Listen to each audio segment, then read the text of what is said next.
이스라엘 12지파가 가나안 땅에 이르렀을 때에 땅을 분배받습니다. 그런데 레위 지파는 땅을 분배받지 못합니다. 그렇다면 레위 지파는 어떻게 살아야 하는가에 대한 말씀이 신명기 18장 1절의 말씀에 나옵니다. 레위 사람 제사장과 레위의 온 지파는 이스라엘 중에 분깃도 없고 기업도 없을지니 그들은 여호와의 화제물과 그 기업을 먹을 것이라. 즉 여호와 하나님 앞에 드리는 제사 화제물을 먹을 것이다 라고 말씀하고 있습니다. 레위인이 가나안 땅에 들어가서 48개 성읍에 거주하게 되는데 그들의 집터와 목초지를 분배받습니다. 목초지를 왜 분배를 받느냐 하면 가축을 키우기 위함인데, 가축을 키워야 제사장들도 자신의 죄의 속죄함을 받기 위하여 제물을 들고 나아가기 위함입니다. 그리고 주시는 말씀이 이방 신들을 따르는 가증한 일을 하지 말라 말씀하면서 특별히 점쟁이나 무당이나 이런 사람들의 말을 따르지 말라라고 말씀합니다. 그리고 15절 이하의 말씀을 보게 되면 모세가 백성들에게 말하기를 나와 같은 선지자 하나를 세울 것인데 그 선지자의 말을 들으라 라고 말씀하는데, 모세는 어떤 일을 하였느냐 하면 하나님과 백성 사이에 중보자 역할을 하였습니다. 그 중보자를 세울 것이라 말씀하고 있습니다. 왜 백성과 하나님 사이에 중보자를 세워야 하느냐 하면 하나님의 음성을 백성들이 듣게 되면 백성들이 어떤 마음이 생기느냐 하면 죽을까 하는 두려운 마음이 생기는 거예요. 그래서 이스라엘 백성들이 모세에게 부탁하기를 네가 나아가서 하나님의 말씀을 듣고 우리에게 전하라고 부탁을 합니다. 하나님의 음성을 직접 들으니까 죄인들이 두려움이 생겨서, 무서움이 생겨서 모세에게 그와 같은 부탁을 하였습니다. 자, 16절에 그 말씀이 나옵니다. 같이 읽습니다. 이것이 곧 내가 총회의 날에 호렙산에서 내 하나님 여호와께 구한 것이라. 곧 내가 말하기를 내가 다시는 내 하나님 여호와의 음성을 듣지 않게 하시고 다시는 이 큰 불을 보지 않게 하소서. 두렵건대 내가 죽을까 하나이다 하매. 죄인이 하나님을 보면 어떻게 된다고요? 죽어요.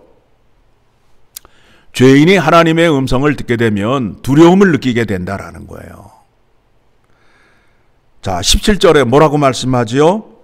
여호와께서 내게 이르시되 그들의 말이 옳도다. 그렇죠. 그러니까 이제 18절에 같이 읽습니다. 내가 그들의 형제 중에서 너와 같은 선지자 하나를 그들을 위하여 일으키고 내 말을 그 입에 두리니 내가 그에게 명령하는 것을 그가 네에게 다 말하리라. 이 마지막 때에 하나님께서 누구를 통하여 말씀하신다고요?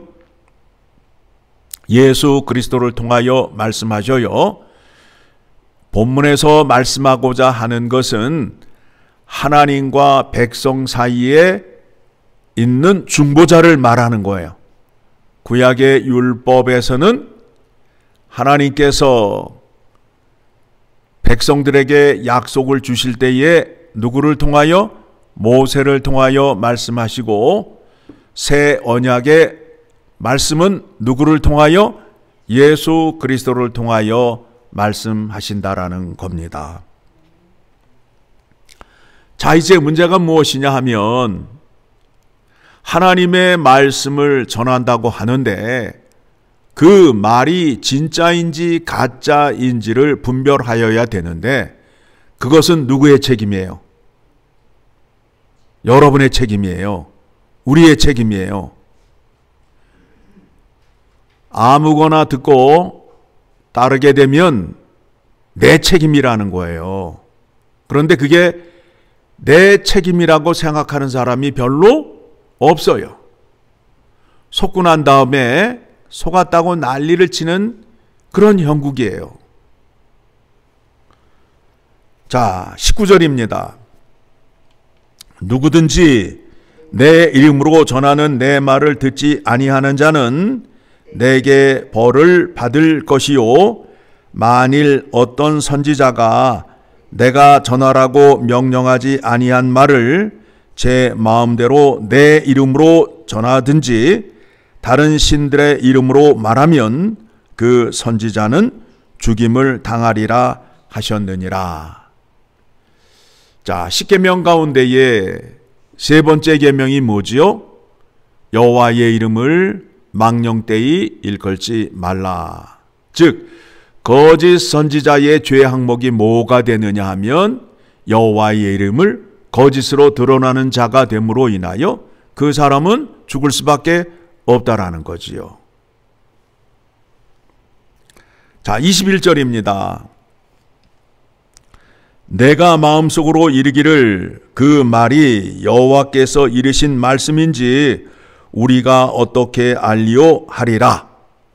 선지자가 이제 와서 하나님의 이름으로 말을 하는데 하나님의 말씀은 계시하시고 성취하는 것으로 이루어져요. 이렇게 일이 일어날 것이다 라고 말씀하시고 그 일이 성취됨으로 약속의 말씀이라는 것을 확인하게 됩니다. 그런데 거짓 선지자들은 말하는 자체가 내용이 거짓이기 때문에 성취가 된다, 안 된다? 안 된다. 그래서 거짓 선지자의 말은 성취가 안 됨으로 인하여 또 어떻게 해요? 또 거짓말을 말해요. 또 거짓말을 말해요. 그래서 우리가 흔히 아는 것이 무엇이냐 하면 예수님의 재림이 그날이다 라고 말을 했는데 그날이 왔어요. 예수님의 재림이 없잖아요. 그러면 그 사람은 또 어떻게 해요? 내가 계산을 잘못해서 실수하였다. 또 언제라고 얘기를 해요. 또 그날이 오게 되면 어떻게 돼요? 자기의 잘못을 시인하지 않아요. 계속 거짓말로 거짓을 이어가는 사람들이 바로 거짓 선지자예요. 자, 22절 같이 읽습니다. 만일 선지자가 있어 여호와의 이름으로 말한 일에 증언도 없고 성취함도 없으면 이는 여호와께서 말씀하신 것이 아니요 그 선지자가 제 마음대로 한 말이니 너는 그를 두려워하지 말지니라. 자, 이 문제에 대해서 이스라엘 백성들, 유대인들이 큰 혼란을 겪고 있습니다. 이스라엘 백성들이 모세 오경의 말씀을 잘 알고 있으면, 오늘 본문의 말씀을 잘 기억하고 있으면 하나님과 백성 사이에 중보자를 세워 주실 것이라는 것을 믿게 되면 예수 그리스도가 이 땅에 오셨을 때 예수 그리스도의 말씀을 따라 순종할 수 있는 자리로 나아가게 되는데, 모세 오경의 말씀을 모르니까 예수 그리스도를 하나님의 아들 메시아로 인정하지 않는 겁니다. 자, 요한복음 5장을 가게 되면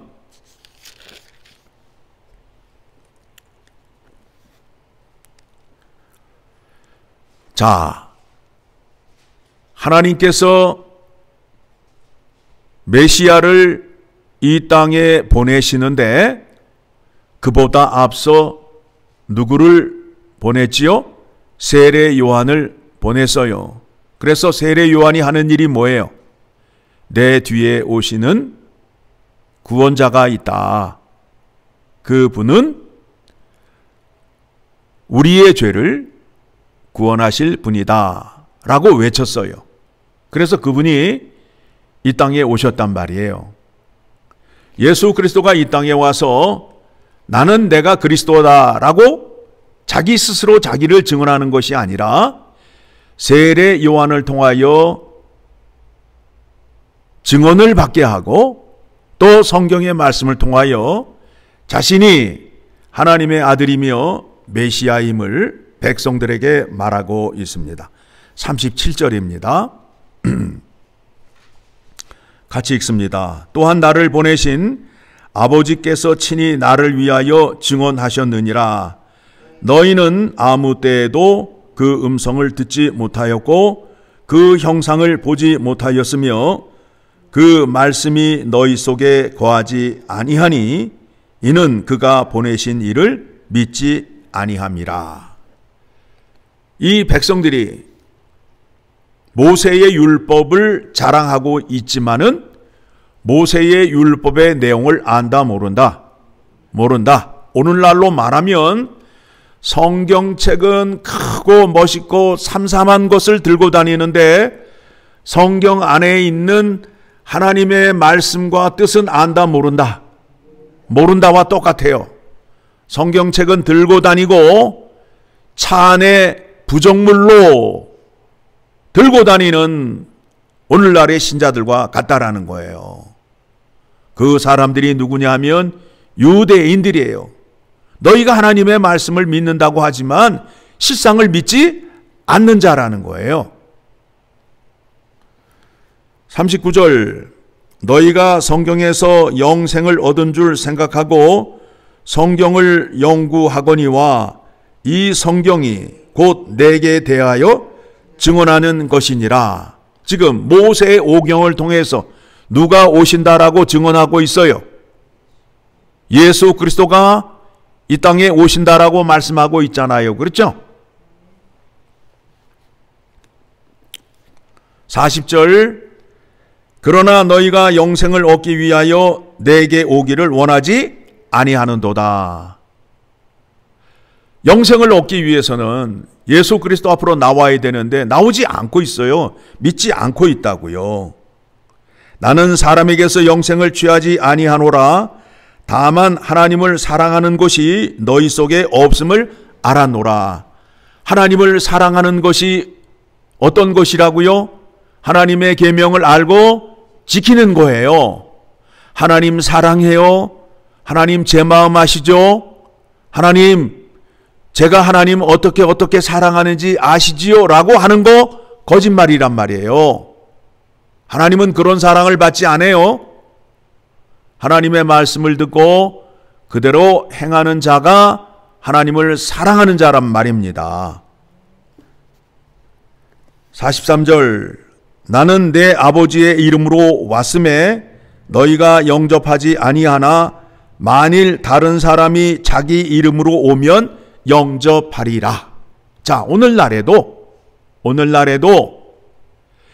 예수 그리스도의 십자가의 죽음과 부활의 은혜를 전하는 목사는 인기가 없어요. 어떻게 하면 잘 살고 행복하게 살고 건강하게 살고 재미있게 사는가에 대한 메시지를 전하는 목사는 인기가 많아요. 그런데 문제는 뭐냐면 그 메시지 속에 하나님께서 주시는 영생의 복이 있느냐 없느냐가 있다라는 거예요. 그러면 하나님의 영원한 생명의 복인 영생의 복은 누구를 통해서만 주게 돼 있어요? 예수 그리스도를 통하여 주게 돼 있다라는 거예요. 예수 그리스도가 아니면 그 복을 받을 수 없게 된다라는 겁니다. 44절, 너희가 서로 영광을 취하고 유일하신 하나님께로부터 오는 영광은 구하지 아니하니 어찌 나를 믿을 수 있느냐. 하나님을 믿는데 목적이 달라요. 하나님의 영생을 구하러 나오는 것이 아니라 자기의 성공과 자기의 욕심을 구하기 위하여 하나님을 믿는단 말이에요. 그렇게 되면 뭐가 된다고요? 우상 숭배가 돼요.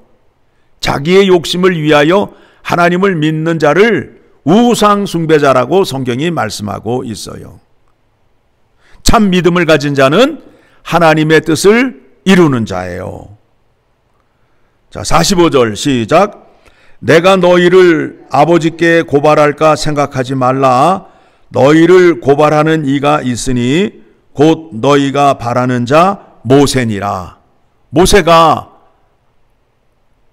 율법의 말씀을 전해줄 때 유대인들이 바라는 대로 그런 뜻으로 준 것이 아니라는 거예요. 영생을 주기 위하여, 하나님의 구원을 주기 위하여 그들에게 율법의 말씀을 주었다라는 겁니다. 모세를 믿게 되면, 신명기 18장 15절 이하에 나오는 말씀을 믿게 되면 예수 그리스도를 믿을 수밖에 없다라는 거예요. 46절, 모세를 믿었더라면 또 나를 믿었으리니 이는 그가 내게 대하여 기록하였음이라. 누구를 기록했다고요? 예수 그리스도를 기록했다라는 거예요. 그러니까 이미 모세의 오경 속에 이 땅에 메시아로 오실 예수에 대해서 기록이 되어 있다라는 거예요. 47절, 그러나 그의 글도 믿지 아니하거든 어찌 내 말을 믿겠느냐 하시니라. 여러분, 구약의 성경의 말씀을 잘 살피게 되면 예수 그리스도를 믿을 수밖에 없어요. 그렇죠? 새 언약으로 이루어지는 하나님의 은혜의 성취가 얼마나 큰지를 알 수 있게 된다란 말입니다. 어제 히브리서의 말씀을 통하여 살펴보았잖아요.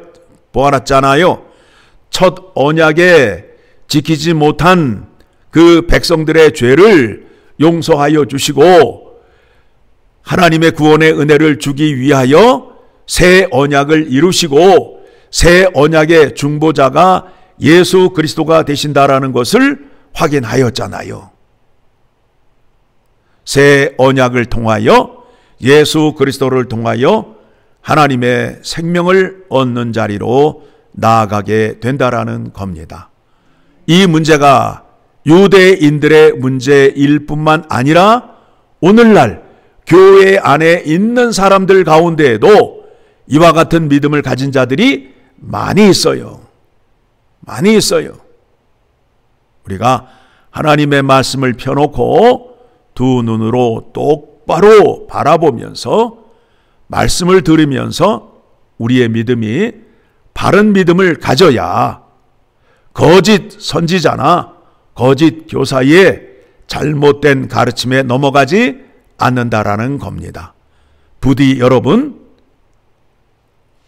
주의 성령의 은혜가 여러분에게 임하여서 예수 그리스도 안에 나타나 있는 하나님의 영생의 복이 여러분에게 가득하기를 간절히 소망합니다.